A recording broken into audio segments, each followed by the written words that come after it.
Of all the subjects we've covered so far and are about to cover, none is more important than covering the disciplines for success. What's at the core of achieving the good life? The major key to the good life.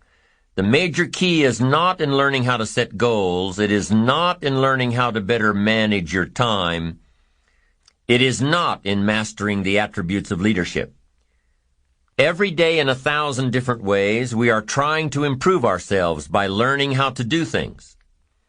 We spend a lifetime gathering knowledge in classrooms, in textbooks, in experiences. Now, if knowledge is power, if knowledge is the forerunner to success, then why do we fall short of our objectives?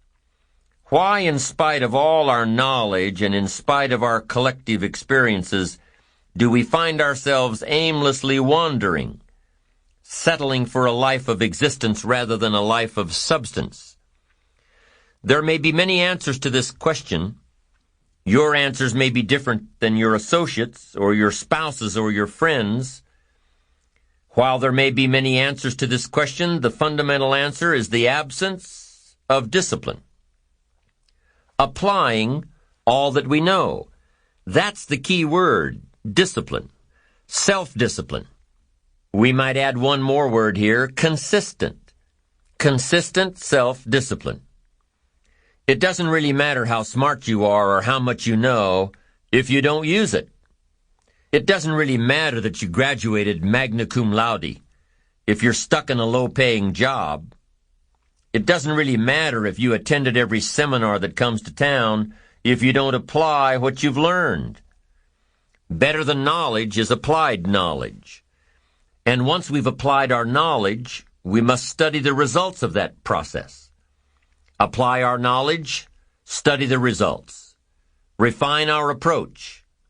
Finally, by trying and observing and refining and trying again, our knowledge will inevitably produce worthy results, admirable results. And with the joy and results of our efforts, we continue to apply, to learn, to observe, to fuel our ambition with the positive reinforcement of continued progress. Pretty soon, we'll find that we're swept into a spiral of achievement, a vertical rise to success. And the ecstasy of that total experience makes for a life of triumph over tragedy, dullness, and mediocrity. But for this whole process to work for us, we must first master the art of discipline, self-discipline, consistent self-discipline. It takes consistent self-discipline to master the art of setting goals, to master the art of time management, to master the art of leadership, to master the art of parenting and relationships. If we don't make consistent self-discipline part of our daily lives, the results we seek will be sporadic and elusive. It takes a consistent effort to truly manage our valuable time, or we'll be consistently frustrated. Our time will be eaten up by others whose demands are stronger than our own. It takes discipline to conquer the nagging voices in our minds, the fear of failure, the fear of success, the fear of poverty, the fear of a broken heart. It takes discipline to keep trying when that nagging voice within us brings up the possibility of failure. It takes discipline to admit our errors and recognize our limitations. The voice of the human ego speaks to all of us. Sometimes the voice of ego says that we should magnify our value beyond our results. It leads us to exaggerate, to not be totally honest. It takes discipline to be totally honest, both with ourselves and with others. Be certain of one thing. Every exaggeration of the truth, once detected by others, destroys our credibility and makes all that we say and do suspect. As soon as a business colleague figures out that we tend to exaggerate, guess what?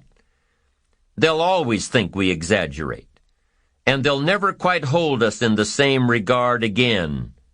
Never. The tendency to exaggerate, distort, or even withhold the truth is an inherent part of all of us. It starts when we're kids. Johnny says, "I didn't do it. I didn't do it." Well, maybe Johnny didn't do it, but he probably had something to do with it.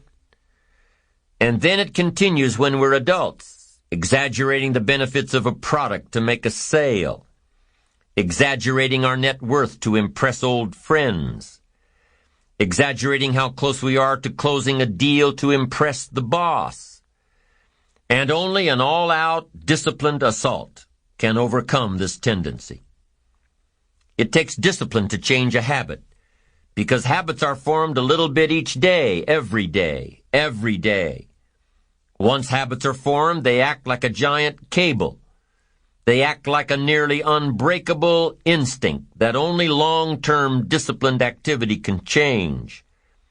We must unweave every strand of the cable of habits slowly and methodically until the cable that once held us in bondage becomes nothing more than scattered strands of wire.